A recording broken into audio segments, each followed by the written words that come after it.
Avant l'invasion, avant la décadence, avant que ce pays perde son âme, la poésie était dédiée à la nature, la grandeur, la beauté, au mystère, à la mort, à l'amour, aux femmes et à la féminité. Et comme tout ce qui a fait notre civilisation, la poésie est morte. Et le seul souvenir qu'elle nous a laissé, c'est l'odeur de son cadavre. Cette odeur s'appelle le rap. C'est la nouvelle poésie, la poésie qu'on mérite. Et c'est vrai qu'on peut au moins lui reconnaître qu'elle est la parfaite représentation de notre époque. Une poésie qui ne célèbre plus la beauté, ignore tout de la nature, pervertit l'idée même de grandeur, se rit de l'amour et humilie les femmes.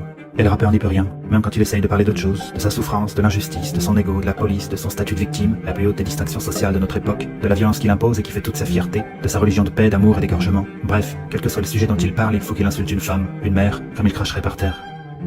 Peut-être parce qu'il en veut à la sienne de pas avoir réussi à l'éduquer. Elle avait pourtant eu de quoi s'entraîner avec ses 14 autres frères et sœurs. Résultat, il est coincé pour toujours dans une adolescence qui ne fera jamais lui un homme. Il reste bloqué au stade anal et la merde commence à lui couler par la bouche. C'est ça, l'odeur de la poésie d'aujourd'hui. Une diarrhée verbale, un syndrome de Tourette. Comme un gamin à la couche pleine de merde qui dit des gros mots pour le simple plaisir de dire des gros mots. C'est comme ça qu'à l'école, on est passé de ferme ta boîte à camembert à ferme ta gueule, je vais te niquer ta mère. Une évolution, une révolution de la langue, de la syntaxe, de la pensée. Une évolution donc un progrès.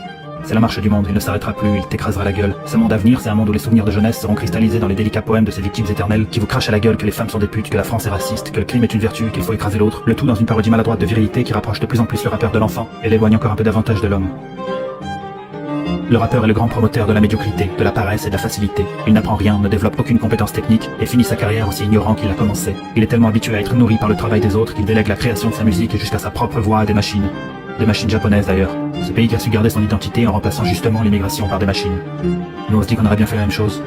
Et c'est finalement l'immigration qui a donné d'elle-même son âme à ces machines. Le rap apprend aux gosses à se compare dans leur merde. Il rend désirable et indépassable le monde qu'il dépeint. La misère et la violence ne sont plus dénoncées, elles sont devenues un but. Pour s'en sortir, soit le rap, soit le foot. S'en sortir autrement, c'est trahir. Mieux vaut choisir la médiocrité. L'échec est devenu un acte engagé. Ça fait mentir la France, cette salope de colonisatrice. Cette France qui voulait tellement y croire à l'égalité des chances qu'elle a baissé le niveau au détriment des siens. Et pour faire croire que le niveau montait, on a baissé les exigences. Et on a creusé, putain, très bas, très profond. Sans se rendre compte que c'était la tombe de la France qu'on creusait. Et cette merde, on finira par l'étudier à l'école. On s'habituera à l'odeur jusqu'à trouver que ça sent bon. Et les rappeurs, ces poètes de la décadence, ces révolutionnaires de l'art à l'orifice chimérique mi-bouche, mi-trou du cul, ne se seront jamais rendus compte qu'ils s'étaient toute leur vie contentés de dire ce qu'on leur avait demandé de dire. Parce que c'est ça le génie de la gauche. Son secret pour se perpétuer, c'est d'être un virus qui se fait passer pour le remède.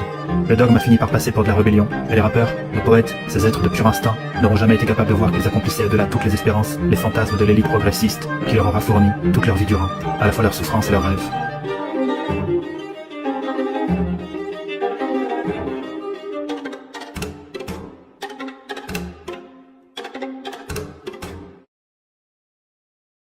نيك لابوليس خويا الخوفة من ربي مادامهم عايشين للحقرة عم يربحوا غير زبي.